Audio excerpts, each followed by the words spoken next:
Welcome to my story. ఓ స్త్రీ రేపురా. అలా రాధాకృష్ణ, అవునండి, మీరు ఒక పోలీసుగా ఆ ఊళ్ళో అడుగు పెడితే మీకు ఉన్న ఒక సమస్యకి ఇంకొన్ని సమస్యలు తోడవుతాయి అంటాడు. దానికి సారథి కూడా, అవును సార్, అప్పుడు మీరు మీ అన్నయ్య గురించి తెలుసుకోవడమేమో కానీ మీ గురించి అందరూ తెలుసుకునే పరిస్థితి మాత్రం తెచ్చుకోకండి అని కాస్త కఠినంగానే చెబుతాడు. మరి ఇప్పుడు చేతులు కట్టుకుని కూర్చోవాలా?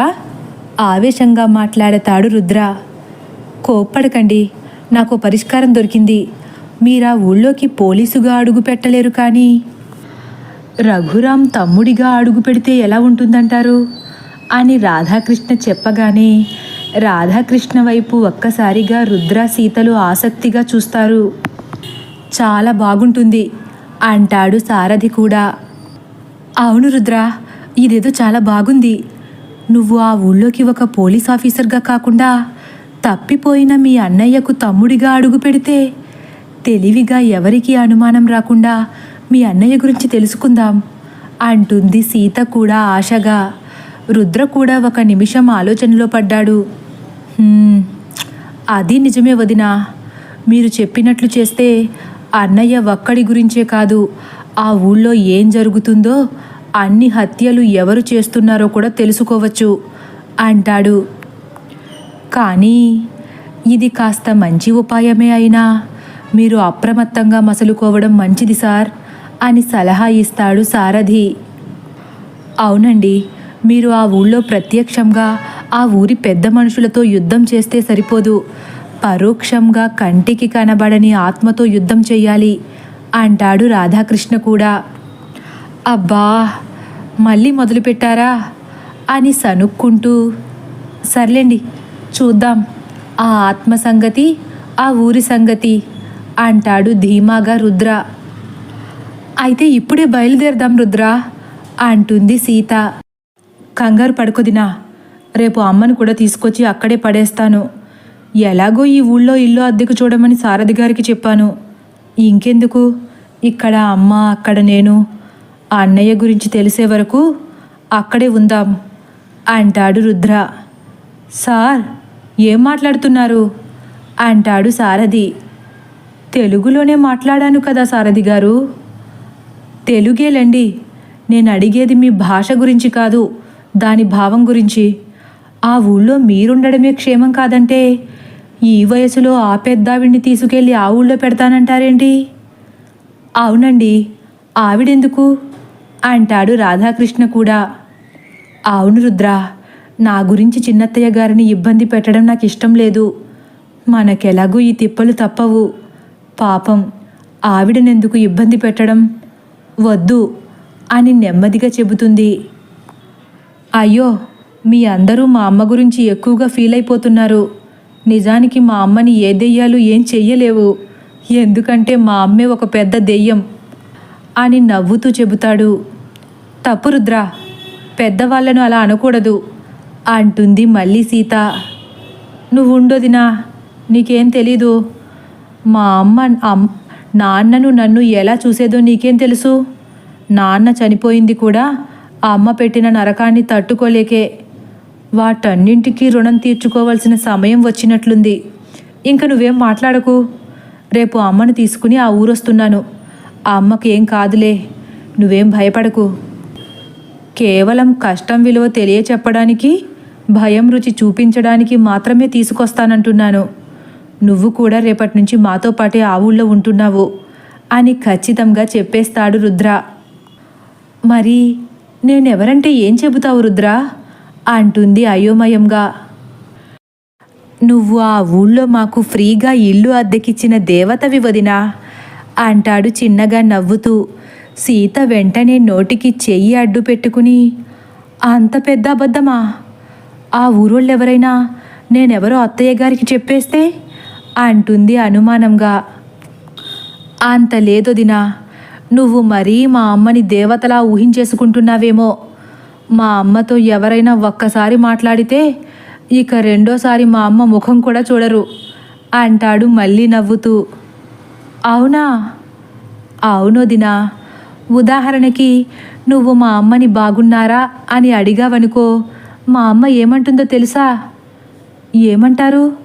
బాగున్నామనో బాలేదనో అంటారు. ఎవరైనా అదే అంటారు. బాగున్నామనో బాలేదనో చెబుతారు. కానీ మా అమ్మ అలా కాదులే. అర్థం కాలేదు అని మళ్ళీ అమాయకంగా ముఖం పెడుతుంది సీత. బాగోకుండా చచ్చిపోమంటావా? బాలేదని చెబితే సంబరపడిపోదామనుకుంటున్నావా అని గొంతేసుకుని నీ మీద పడిపోద్ది అని రుద్ర చెప్పేసరికి, బాబోయ్ నిజమా? అందుకే అబద్ధం చెప్పక తప్పదొదినా. మీ సీతారాముల కోసం శూర్పణఖ ముక్కు చెవులు తెగిపడాల్సిందే అంటాడు నవ్వుతూ. ఆ మాటకి అప్పటి వరకు బెంగగా ఉన్న సీత ముఖంలో చిన్నగా నవ్వొచ్చి పడుతుంది.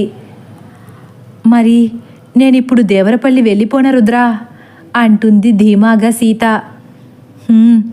వెళ్ళు వదినా, అక్కడ మనం ఉండడానికి ఒక ఇల్లు చూసి మళ్ళీ ఇక్కడకు వచ్చేయి. రేపు మేము వచ్చేసరికి మళ్ళీ వెలుదువు గాని అని సలహా ఇస్తాడు. లేదు రుద్రా, ఎక్కడో ఎందుకు? మీ అన్నయ్య ఉన్న ఇంట్లోనే ఉందాం. ఈరోజు ఆ ఇంట్లోనే ఉండిపోతాను అంటుంది ధీమాగా. వద్దు సీత అంటాడు భయంగా రాధాకృష్ణ. అవునమ్మా వద్దు, మనం మాట్లాడుకున్నంత తేలికేమీ కాదు ఆ ఊళ్ళో రాత్రిపూట ఒంటరిగా ఉండడం అంటారు సారథి కూడా. అవును వదినా, ఒక్కరోజు ఓపిక పట్టు చాలు. రేపటి నుంచి మన పని మొదలు పెడదాం అంటాడు రుద్ర. అందరూ అలా అనేసరికి ఇక వాదించడం మంచిది కాదనుకుని సీత కూడా సరేనని తలాడిస్తుంది. సారథి గారు, మరి మీరెప్పుడొస్తున్నారు అంటాడు రుద్ర కొంటెగా. ఎక్కడికి సార్ అంటాడు సారథి. రామాయణమంతా విని రాముడికి సీత ఏమవుతుందన్నట్లు అదేం ప్రశ్నండి? దేవరపల్లికే అంటాడు రుద్ర. నేనెందుకు సార్ అని నోరెళ్ళబెడతాడు సారథి. ఈ పోలీసు వృత్తిలో మీ అనుభవం కళ్ళారా చూశాక మిమ్మల్ని ఎలా వదిలేస్తాం సారథి గారు? సార్ అంత మాట అనొద్దు, అసలే ముసలోణ్ణి, నన్ను ఎక్కువ ఇబ్బంది పెట్టద్దు అంటాడు సారథి దిక్కులు చూస్తూ. ఇందులో ఇబ్బంది ఏముందండి, మనం చెయ్యాల్సిందే. కానీ ఎక్కడుండి చేయాల్సింది అక్కడికి వెళ్ళి చేస్తామంతే. ఇప్పటి నుంచి మీరే మాకు సారథి అంటాడు రుద్ర. బాబోయ్ నన్ను వదిలేయండి అంటాడు సారథి దండం పెట్టి. మీ పై ఆఫీసర్ మాట లెక్కలేదా మీకు? గంభీరంగా టేబుల్ మీద నుంచి కిందకి గబుక్కున ఉరుకుతాడు రుద్ర. అయ్యో అలాగని కాదు సార్, అయినా నాకు లీవ్ ఇవ్వాలిగా సిఐ గారు అంటాడు. సిఐ గారి వరకు ఎందుకండి, నేను ఇస్తున్నాను తీసుకోండి. మీకెన్ని రోజులు సెలవు కావలిస్తే అన్ని రోజులు. బట్ అన్ని రోజులు మాతో దేవరపల్లిలోనే ఉండాలి సుమా అంటాడు మళ్ళీ. సార్ వద్దు సార్ దీనంగా అంటాడు సారథి.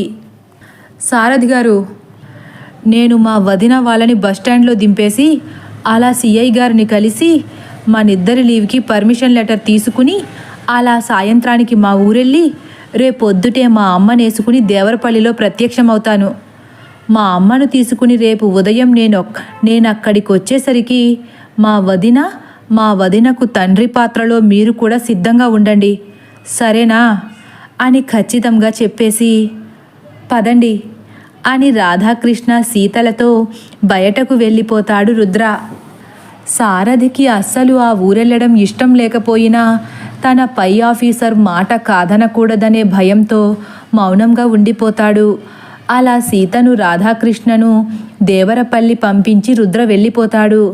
సీత రాధాకృష్ణను రావద్దని చెప్పినా సీత ఒక్కదాన్నే పంపడం ఇష్టం లేక మళ్ళీ రాధాకృష్ణ ఆ ఊరిలో అడుగు పెడతాడు. మిట్ట మధ్యాహ్నం కావడంతో జనం ఎవరి పనులు వాళ్ళు చేసుకుంటూ తిరుగుతున్నారు. రఘురాం ఉన్న ఇంటి గురించి ఎవరిని అడగాలో తెలియక సతమతమవుతున్న వీళ్లకు ఒక చెట్టు కింద వెదుర్లతో బుట్టలు అల్లుతూ ఒక ముసలమ్మ కనపడుతుంది. సీత, ఆవిడని అడుగుదామా అంటాడు రాధాకృష్ణ. సరే అన్నయ్య, నేను వెళ్ళి అడుగుతాను, మీరు ఇక్కడే ఉండండి అని ఆవిడ దగ్గరకు వెళ్ళి, ఇదిగో బామ్మ, ఈ ఊళ్ళో మొన్నటి వరకు లెక్కల మాస్టారు ఉండేవారు కదా, ఆయన ఎవరింట్లో ఉండేవారు అంటుంది సీత. నువ్వెవరు? నీదే ఊరు? ఆయన ఉండే ఇల్లు గురించి ఎందుకు అడుగుతున్నావు అంటుంది ఆ ముసలమ్మ. నేను ఆయన భార్యను. ఆయన సామాన్లు ఆ ఇంటిలో ఉండిపోయాయి, తీసుకెళ్దామని వచ్చాము అంటుంది సీత. అలాగా, ఈ రోడ్డు పట్టుకుని కొంచెం అడవి వైపుకి వెళితే రామాలయం వస్తుంది. ఆ రామాలయానికి ఎడం పక్కకు తిరిగి కొంచెం దూరం వెళ్తే అక్కడ బడి ఉంటుంది. ఆ బడి దాటి ఇంకొంచెం ముందుకు వెళితే అక్కడ వెంకటపతి షెడ్డు కనపడుతుంది. ఆ షెడ్డులోనే ఉండేవాడు ఆ బాబు అంటుంది ముసలమ్మ. సీతకు అర్థమయ్యి అర్థం కానట్లు ఉండి అయోమయంగా, సరే ఉంటాను బామ్మ అని రాధాకృష్ణ దగ్గరకు వెళ్ళి, అన్నయ్య, ఈ ఊరి స్కూల్ తెలుసా మీకు అంటుంది. తెలుసు సీత. అమ్మయ్య, స్కూల్కి కొంచెం దూరంలో వెంకటపతి గారి షెడ్డు ఉండేదంట కదా అని తలాడిస్తాడు రాధాకృష్ణ. చిన్నప్పుడు మా స్నేహితుడితో రావడం తప్ప ఈ మధ్యకాలంలో వచ్చింది లేదు. అయినా వెంకటపతి షెడ్ అంటే ఆయన్ని అనుమతి అడిగి ఆ ఇంట్లోకి వెళ్ళడం మంచిదేమో సీత అంటాడు మళ్ళీ. సీతలో ఒక్కసారి నిరాశ. ఆయన ఒప్పుకుంటారంటారా అన్నయ్య అంటుంది దీనంగా. తదుపరి భాగం కోసం వేచి ఉండండి. ఒకవేళ నా కథ కానీ మీకు నచ్చినట్లయితే లైక్ చేసి సబ్స్క్రైబ్ చేయడం మర్చిపోకండి. Thank you for watching.